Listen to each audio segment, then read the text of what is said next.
your work initially, long before meeting you, and it's like dark. I mean, some of it's kind of scary, some of it's just so vulnerable you want to almost step away, some of it just, I mean, it's dark. And so then I meet Jesse, I meet you, and you're like this teddy bear who is in no way dark. I mean, like, in no way are you dark. You're like light, if anything. And Oh, thank you. yeah, and I just find that so intriguing.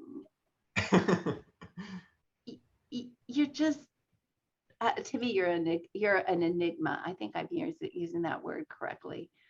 Um, Yeah, yeah. Well, I like using art as a way of getting the dark emotions out, yeah, kind of to get rid of them, right. so that I can feel light. Otherwise, I'm not in a dark place when I'm drawing these pieces, and I'm actually kind of at this point now where I'm like, I don't want to make work that just feels dark anymore. I still Uh-huh. want the darkness, Yeah, but you can see in some of my underwater pieces, they're very dark, and there's that element of struggle and danger there. right, Even right. they're like in ways my most vulnerable pieces, because those people are in physical danger, and yet they're whimsical, weightless underwater. It's magical. Everything's floating, gravity's gone. And I'm trying to balance out really, really magical with and happy with really, really dark and dangerous at the same time in my work Wow. now. That's um that's a tall order. Yeah, that's like sort of amazing. But also when I read this article about you, um, like you spent 2 weeks on, I think it's Abyss, this one right here. Mhm. You spent Yeah, 2 weeks just in Photoshop, um, yeah, placing together all the different photos and elements that you had taken in various interesting ways. I mean, you've taken the photos in interesting ways. You took some of the photos on your honeymoon, if I yes. remember that correctly, and that you started Mhm. to plan the piece on your honeymoon. Then you spent 2 weeks in Photoshop. Now, what one thing I know about you, Jesse, is that you are no slouch. Like you are not playing video games for 8 hours a day and then working on your art for an hour. Like you, Right. you work. Like you sit Mhm. down and work. So if you spend 2 weeks in Photoshop, like Yes. that to me is mind blowing. And then on top of that enormous amount of time spent in Photoshop planning the piece, the pre-production stuff, um, you you're like so deep. Like you like you, sorry, I'm rarely at a loss for words like this. You're so deep that like every element has some sort of meaning attached to it. And I have to guess that you don't even think about putting an element in unless it has a meaning attached to it. Yes, that's right. I when I my dad has he's been around since day one of my art, and anytime I would try to put something in the background or something Yeah. that had no relevance, like I remember one time I was like, I want to put fire and lightning bolts in the back of my piece because I think it would look cool. And I was in high school at the time. He's like, that's really cool, but like, what would that mean? And so I was like, I don't know. And then I didn't do it.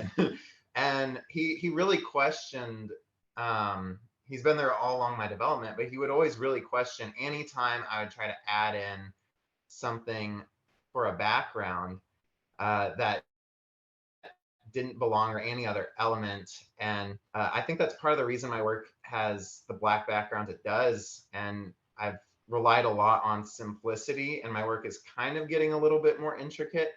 But yeah, I always try to have some reason for what I'm going to have in my piece. It has to say something or communicate some sort of feeling in a way, because if not, that same space within the image could be used to uh, greater show something that does have importance and relevance in a piece. So what's your dad's background? Is he a photographer, a writer? I mean, Yes. what Yes. Photographer. He actually did colored pencil in the 70s, back when really like no one was doing it. He was even in a gallery at one point. He did a comic book or two. Then he got into courtroom art and ultimately news photography for most of his career. Well, that was handy for you, wasn't it, to have Absolutely. yeah, a Yeah. photographer who understood that. I Mhm. asked if he was a writer because I remember a high school English teacher of mine telling me every word of a story should further the story. And Yes. if that Yeah. word doesn't further it, it doesn't belong. And that's, exactly the same concept here is if an Hmm. element doesn't further it. So can we look at this one? And I want to ask you what actually, I should know the title of this. Face reality. Ooh, face reality. See, face reality is like so vulnerable. But what is the smoke or the fog, or what is that in the background? I mean, it means something. Yeah. Yeah. Well, this one is a little bit different. This is like a very biographical self-portrait. 5 years ago, I was having my first solo show at our JB Gallery in New York, and I hadn't sold my work before. I mean, I was just stepping into the professional art world, and the gallery at the end of the show caught fire. I lost 5 of my best pieces at the time, and they actually had named the show Face Reality. And when I remember when I read that title, I was like, that is so dark. And I was like, it was like storm clouds. I was like, something's coming. And yeah, then the gallery caught fire. And then I was like, I have to make a piece about art, because people know about this experience, who know about my art. They know about this experience that happened to me. I should play off of that. And this is also, my work's been about vulnerability and struggle. So I did. And so I drew a piece rather than having a lot of fire in it. I wanted to kind of focus on the aftermath and the smoke, the feeling of loss, maybe a little bit of feeling of hope. And so um, I'm actually kind of crawling through the ashes a little bit there, rising up just barely. And yeah, I went with the title of my show to tie it in, and it happened to be a title that fit. So yeah, I that's what I did there.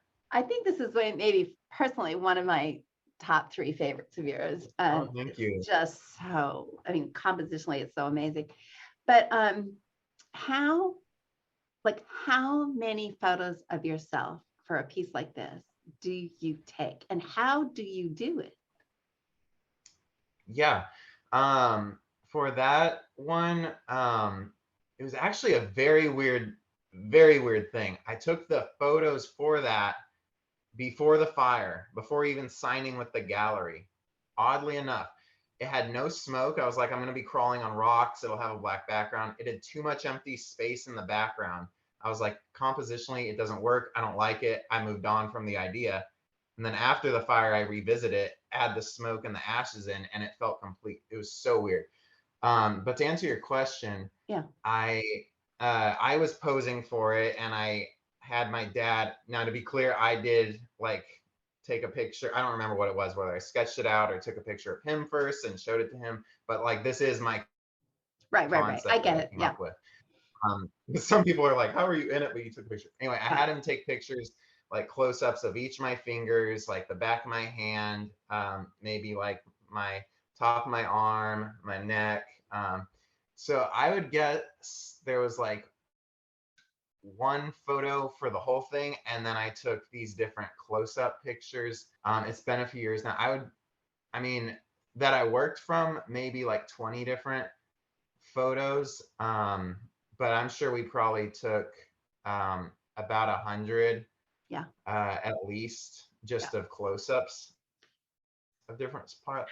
Yeah. And then I also like went to the barbecue and smeared some ashes on me, and we did close-ups of that too. And I actually photographed the ashes separately for that. Yeah.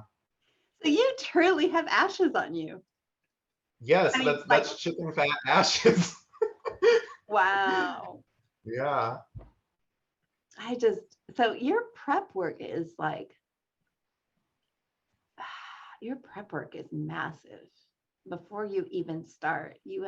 But I also kind of wonder if you have like some sort of clairvoyance or something. You seem to like happen to have things that, I mean, you having this sense of foreboding when you heard the name of the show and then, what followed.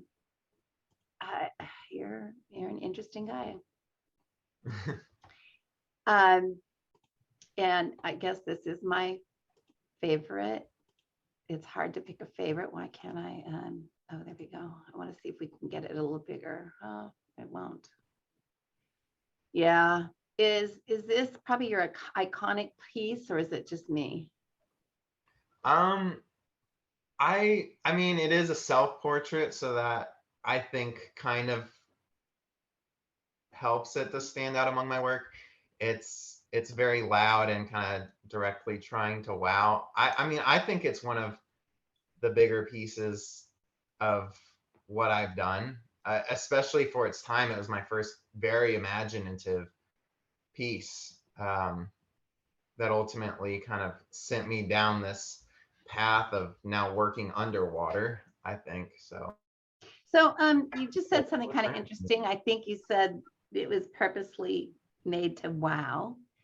So so the wow factor is normally not something you're specifically going for. Like in your head when you're drawing, do you ever think like, oh man, this one is going to just like blow their socks off? Or, like what, is that there's that inner dialogue that oh man, people just won't even believe this one?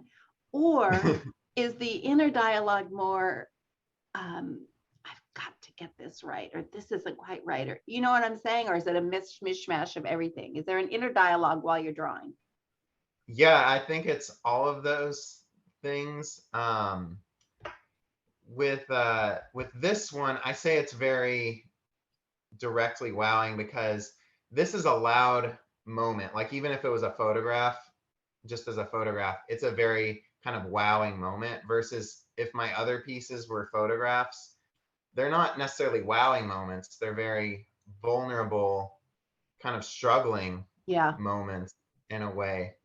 And just the details of that piece are so loud. And a lot of my work is very detailed, but the details are just very, very loud in it. So you keep Yeah, saying loud, and I'm not sure I've heard anybody ever talk about their artwork in a sort of auditory way, loud versus soft. I mean, is mhm. that something you think about too? I mean, do you think Yeah, yeah. For example, the piece to the left, it's a much softer piece, very quieter? detailed. There's lots of skin texture in that. The wrinkles in her hands, there's pores in her nose, the details of the hair. But the details are softer, and it's not like, I mean, I literally titled that other piece Adrenaline. Like what a rush. And this one is much more of a gentle moment. It was almost so gentle that I was like, I almost didn't even draw it. And my parents were like, this would be something very different. You should do it. And I was like, okay, I'll do it. I'm glad I did. But yeah, there's I guess kind of an edginess to my work, and sometimes it's louder and sometimes it's softer. I don't know how to get back. Shoot. Wow, look at that. You said there, Maybe you hit said there's escape. pores on her nose. Yeah, I guess you can see everything. Mm-hmm. I'm glad you're not drawing me. It's just a little too close for anybody over 20. I can't figure out, let's see, maybe if I don't know how to get out. Try hitting escape. Yeah, oh, thank you. I'm sure that will do it, but it didn't. Anne, Yes. just go to your tabs and exit out of that tab at the top of your computer screen. Oh, thank you. There you go. Yeah, there we go. Thank you, Priscilla. Whoops. You're welcome. Okay. All right. Is there anything, any one of these, whoops. I'm still sharing, right? Yeah. Is there anyone you would like to say something about in particular before we move on? Or before I move Any on? of the pieces? Yeah. Oh gosh. Something you want to share, like, you know, because you're not sharing enough in your artwork. We want to hear even more. Sure. Maybe the idea, something about my work as a whole, that it kind of, I mean, it was there before you and I talked a few years ago, but it put into words something that was kind of happened to be going on within my work.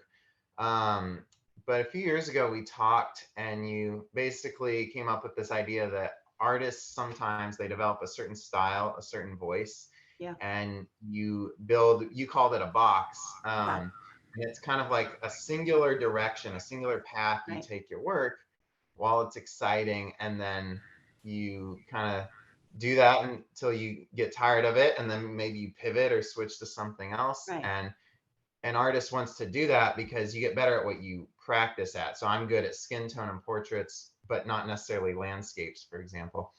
And I was kind of at this point at the time where I was like, I like what I've done, it's worked, but I'm enjoying it less and less with each piece. And I feel kind of pulled to do something a little bit more imaginative. And I was really debating it back and forth. And no, I was like, shouldn't I?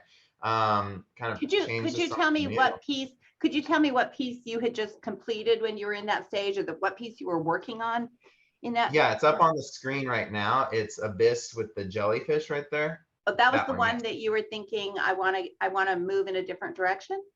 Yes. And I liked how magical it was, how imaginative it was, but it was still dark. It was still dangerous. It was in ways one of my darkest pieces I'd made, but it balanced it out with this magic, and I really liked that. And so I've kind of since leaned into that. I made that piece with, yes, that one right there with the couple and the kelp to follow that up. I've made a third one now that I'm going to be showing next month. And I'm working on a fourth for that. And so it's kind of just called an awareness to what I'm doing. And I'm saying, okay, maybe I want to move in a new direction and have this new path with my work, and really try to focus on that and figure that out, because that's Right. what's exciting to me as an So artist. what you and I had talked about was, I mean, it's not like you abandon portraits or your dark or your skin palette or your dark backgrounds. You don't, you just sort of move, you just sort of shift slightly, you know, sort of within the same box, the same framework. Yes, It just yes. sort of, and that box of sticking to the same thing, actually, I think it increases creativity, because you do get bored, you know, you get bored with doing the same, you know, like the same large face sort of thing, Yeah, and face the hands coming in, you know. Yeah, you feel like, hey, I've done that, you know.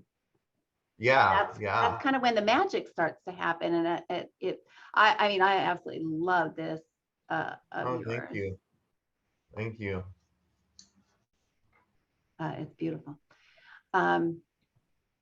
So I want to go back sort of to like early Jesse. So this was your first piece, and you said maybe 6 people saw it. Yeah. What was the first piece that more than 6 people saw?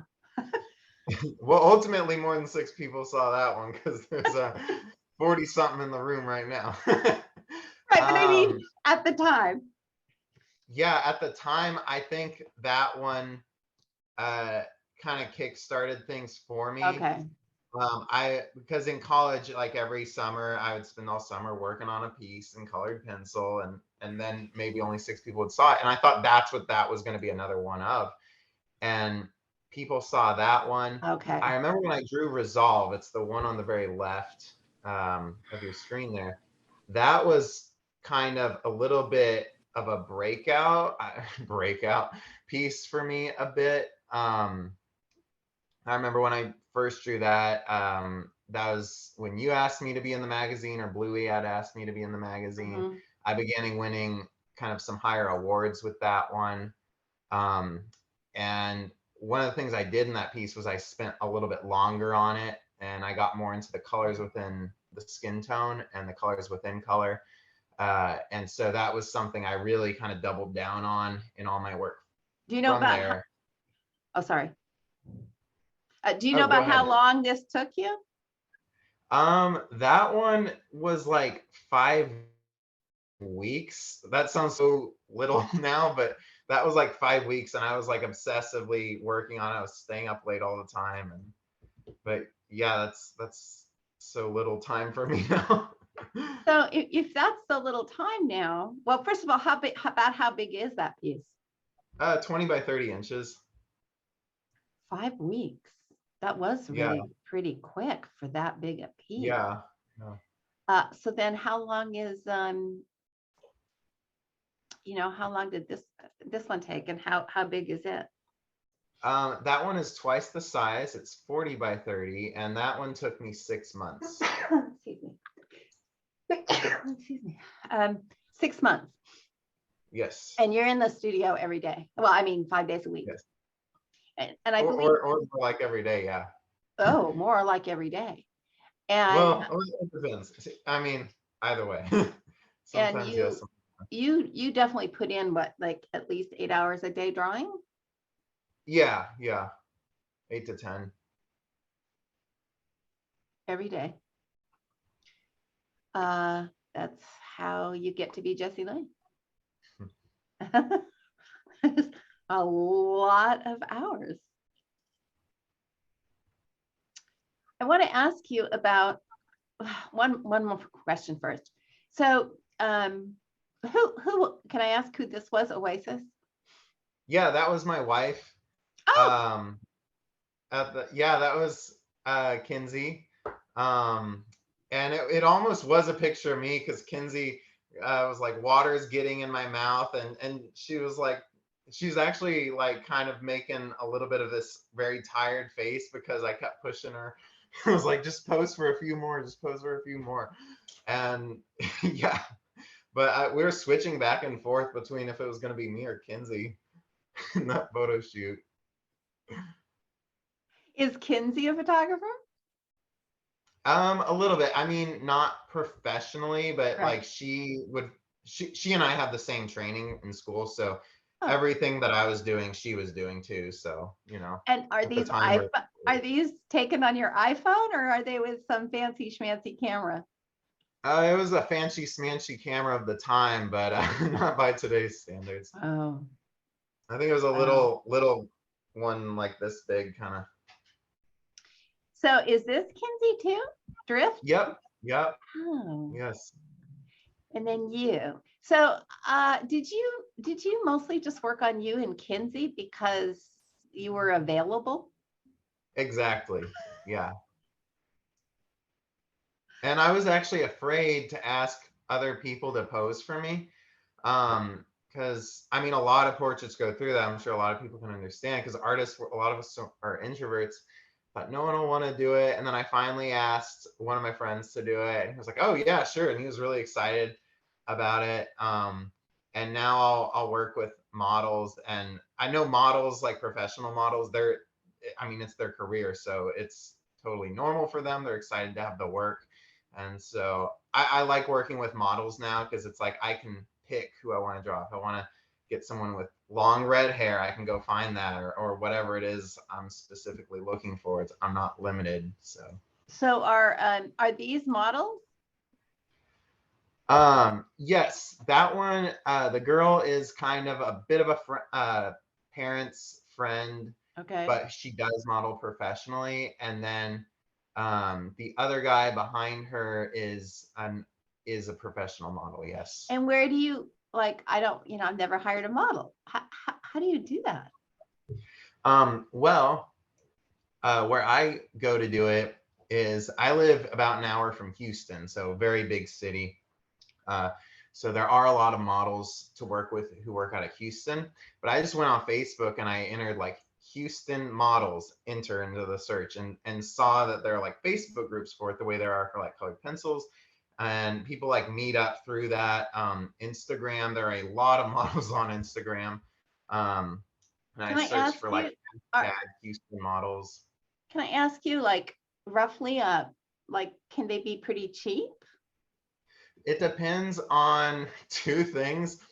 One, how much clothing are they wearing? And two, how long have they been doing it? So I've had models who have asked for like $100 an hour. I've also had models who ask for $20 an hour. I've also had models who will do it just in exchange for a print, because right when a model is getting Oh, started, they'll do it in exchange for a print. oh, So wow. So mhm. the less they're wearing, the more they charge. Is that Yes, right? yeah, Okay. All right. yes. Well, that makes sense. I would never have thought of it. And it's interesting because when I was, when I started out, it was pre-internet. So, those sorts of things were not easy to do. So then they dropped Yeah, out of yeah. my consciousness, right? Because it wasn't easy. Mhm. Wow, Yeah. I find that fascinating. Like you could end up Mhm. drawing whatever you wanted if you had the right Yeah. model. Yeah, I wanted to do dreadlocks for a long time, and I was like, I don't know anyone with dreadlocks, and then I found that guy right there on the right of your screen, um, in Houston, and so now I'm drawing him, and I'm working on another piece with him in it. So, So how did you um, do those dreadlocks? like, how did I draw them? Yeah. I blocked in the black first, and made kind of a two-tone of black and white, and then I kind of filled in the rest as a mushy gray, not really trying to make hairs. Oh And yeah. then I went in and I actually drew on some hair highlights on top and put some little shadows, like some teeny little kind of triangular sharp shadows in between where the hairs are. And then kind of did some squiggly hairs on the edge. So you didn't use any embossing or you didn't scratch any out. It was all just pencil. Well, I did use some X-Acto knife Oh, some probably in it X-Acto to get out some of the for the lighter. very brightest highlights. Yeah. Yeah. Cool. And did you practice that like on a separate piece of paper, or are you one of those that just goes in and does it? Sometimes I will practice. I'll also start on like the least important area. Yeah. That's more of what I do is I'll just start in the least important area. So not the area by his eyes, and then Right. I'll Or make somewhere up here at mistakes the there. top where it's going to go Yeah, really yeah. dark. Yeah. Okay. I do the same sort of thing. Because when I used to do practice on a separate piece of paper, I found that it was never the same when I went to the actual piece. It was like Hmm. the practice, I just couldn't get the right for something, the right feeling. It was just practice and I knew it. My brain knew it. And so it never, Yeah. Yeah, I'm exactly the same way. It's hard for me to push myself, and I always do yes, these really lousy yes, sketches yes. or anything else. So I always Yeah, just go in, just go in. yeah. Yeah. And start somewhere that doesn't matter. Well, we are reaching the 45-minute point, which is about where we wanted to go. I want to give you some time. But if somebody has, I might just open it up to a couple of questions. I don't know how to get to my chat. Do I? Yes, I do. If you have a burning question for Jesse, and you can find your chat, which may be at the bottom of your screen, it may be at the top.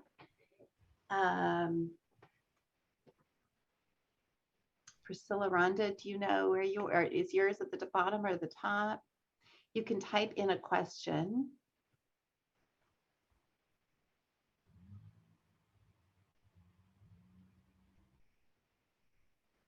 Do I work on black paper? No, and the reason for that is I know it kind of makes sense. It's a question I get a lot. I find I get more contrast working on white paper because those whites are going to be brighter. I find I can actually even get the blacks blacker. And yeah, I went visual punch. So I work on white paper. And are your blacks pure black or do you have a color in there? Just pure black. Because the Prismacolor black is so much darker than any other color, it's really getting that super level of darkness to it. And do you have several decades worth of black pencils stored up just in case something horrible happens? Oh, pencils. I thought you meant pencil stumps. I was about to pull them out. Show us those. That's even more fun. Okay, I can do it without tipping over. You can see these are a lot of Prismacolors I've used over the years. I've got those 2 rows of black at the top. But yes, I do have an awful lot of blacks. I think one time I ordered like 250 blacks at once. Wow. Do you have a preference for a particular brand of pencils? I think different pencils do different things. So it's kind of like, do I have a favorite tool in the garage? It's like, well, what am I trying to do? I used to work just with Prismacolor, so I'm very comfortable with them. That said, I like the hardness of other pencils, like Derwent Lightpass, for example. I like the Holbein pencils because they're very light pass. They're very soft. They're almost like a more reliable Prismacolor in a way. But yeah, I'll work with different types of pencils and mix them together based off of what I'm kind of going for. So for example, that dreadlock you saw, that has a lot of detail in it. I'll want a harder leaded pencil for that and maybe the pores in the skin. But I'll also start like a skin tone, for example, trying to blend in from light to shadow, be very smooth. I'll use a softer leaded pencil for that. So yeah, I like different pencils for different things. Yeah. And if you work as much as you do, you really get to be an expert on the different brands and how they, react with each other. Do you burnish? Yes. Well, yes, I know you burnish, but do you work with OMS? I don't use OMS and I've hardly ever tried it. I tried it one time. I was like, okay, I'm done. But I don't like the idea that it thins out the pigment because that to me seems like it would lessen the contrast because you're taking that same amount of pigment and stretching it, diluting it. So I don't like that idea. So no. So you probably don't use water soluble pencils for the same reason. Yes. Yeah. And you work flat, don't you? Mm-hmm. Yeah. That Yes. I don't understand. I think you can only do that because you're tall. Because when you're short and you work flat, you're looking like, no, I'm serious. And I know. Tall. Like when you're short and you sit and you're working flat, you're looking across the paper. You're not looking down at it. So it skews it, right? But you're so darn tall. You're like, you can look down at your paper when you work flat. Yes. And I also have under my desk 4 pillows that I will put in my chair, sit on top of, and then lean over drawing like this to do it sometimes. I'm sure it's not great for my back and neck, but I've always worked flat and I'm like, I ain't changing now. So. Yeah. I find that really interesting, but if you're short, let me just say, if you're short, don't work flat unless you're working on a very small piece because you're just not looking down at it and it skews it. Do you exaggerate the light areas for more impact? Yes, that's something I'll do in Photoshop is exaggerate both the lights and the darks to create more contrast for greater impact. And then I'll mimic what I've done in Photoshop in the piece. That is smart, really, because then it's consistent, right? And you've gotten it just exactly the way you want it. Do you worry about light fastness? Yes, yeah. I mean, that is one of the perks of using so many different pencils is that you have like all these options to work from. And so that kind of frees up, kind of adds colors as you begin to have to take some out. So that helps. Richard has asked if you have influences. For like my art, yes. Quite a few. I really love colored pencil because a lot of people ask me why colored pencil. And in my final year of high school, we all entered this rodeo art competition. It's very, very huge for high schoolers. It's like this big opportunity. So Anyway, the top prize winning art from that competition is always like this photorealistic colored pencil. And I was like, I never knew colored pencil could do that. And that was just like, I have to figure out, how do I make photorealism in colored pencil? And so that as like a tool is kind of where I got hooked on colored pencil. But I really like the paintings of Adrienne Stein. She's a oil painter. She does these portraits that are very, very colorful of kind of these maidens in the forest. I also like Casey Baugh's work a lot. He does a lot of portraits, sometimes with hands in them, somewhat like what I'm doing. I'm not saying he influenced it, but I was like, hey, we're kind of doing a similar thing, and he's really, really good at what he's doing. So I think those are kind of my top two. I also, for colored pencil, like Cecile Baird for her lighting and Holly Siniskull for her imaginative realism. Oh gosh, Holly, I haven't seen Holly's work in a while. Oh, she is so Yeah. imaginative. Yeah. Siniskull. Oh, she's amazing. Listen, we need to wrap it up there, and there's some other great questions here, but I want to give Jesse some time to talk about his what opportunities he has for you to learn more specifically about his techniques. Yeah, thank you. And thank you for having me. It's been fun. I teach workshops online and in person, but online through my website, jesselaneart.com, on skin tone, photorealism, the colors within color of skin tone. I have videos recorded already of my workshops for sale there too. Also, I'm very excited to be having my second solo show now at RJD Gallery. They're in Romeo, Michigan. It's happening next month. So if you're in the Michigan area and you'd like to see that, the show is also going to be online too. I'm going to have some new artwork coming out then that I'll be posting online as well that I'm very excited about. I have one piece in particular. It's very, very colorful, very different for me and my body of work, and it's kind of going to be a turning point moving forward. So I'm really excited to share that with you guys. Michigan in January. Yeah. Wow. Oh my gosh. I was thinking, man, I bet I could drive there. And then I'm like, oh, I don't know what it's like driving in Michigan in winter. But wait, you said something. Oh, I want to ask you about those the courses and the workshops before you go on. Do you have, are they like you have like 1-day workshops, or like, is it an array? Is it like, 2 or 3-day workshops? Like, do you have a variety? Good question. I have 2-day workshops, and what I do, because my pieces take so long to do, is I don't do the whole portrait, like the whole face. I'll do sections. So I actually have, for some of my pieces, I'll have a workshop on one section, and then I'll have like a continuation if you want to participate in that of another section where I'll do like maybe the eye and forehead in one, nose and lips in the other. And so, yeah, I've kind of got it broken up that way. So it's kind of like however far you want to take in the workshop, I guess. Oh yeah, so your show, you were talking about your show. What is the name of the show?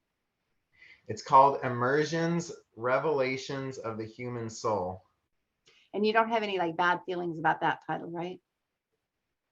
No. No, okay. Well, just like, you have like facing reality. Oh, like the face reality omen. No, I thought it was very poetic, very pretty, and very highly marketable. So it's going to sell out, right? Oh, okay, great. I think that's it. Unless you have anything else you want to say, Jesse, anything else you want to share? No, it's been great. Thank you for having me, Anne, as always. Oh, I did forget. Sorry. This was my first quote that I pulled from your an article. Love is delicate, beautiful, and graceful, but it also means opening yourself up and being vulnerable to great emotional pain. That is so true. And you sort of see all of that in your artwork. So really what you're saying is that you are, your theme might be love. Yeah. In the imaginative pieces, yes. I I mean, I think there's room for that in all my work, but especially with the underwater pieces, I just really see it kind of as romanticism in a way, which I think love is very romance, very closely related to. Um, yeah, One last thing. definitely. Yeah. If are you teaching it all in person?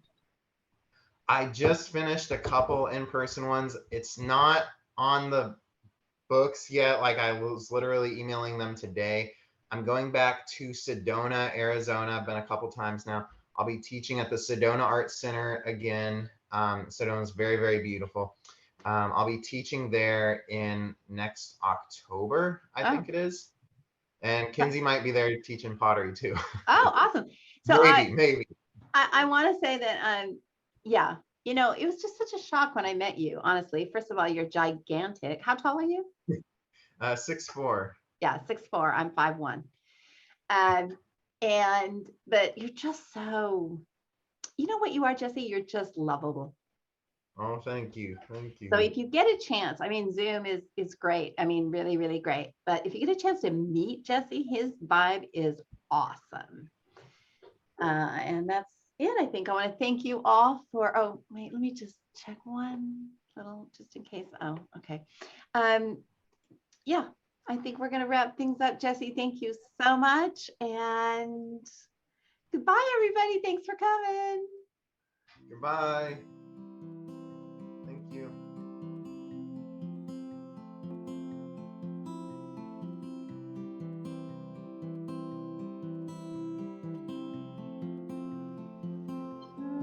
Now I have to figure out how to stop the meeting.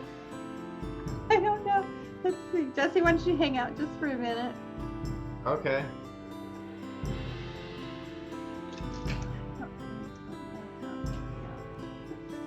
You'll need to stop the recording. I do, but I can't seem to be able to do it while I'm sharing the screen. I think that's what it is. There we go.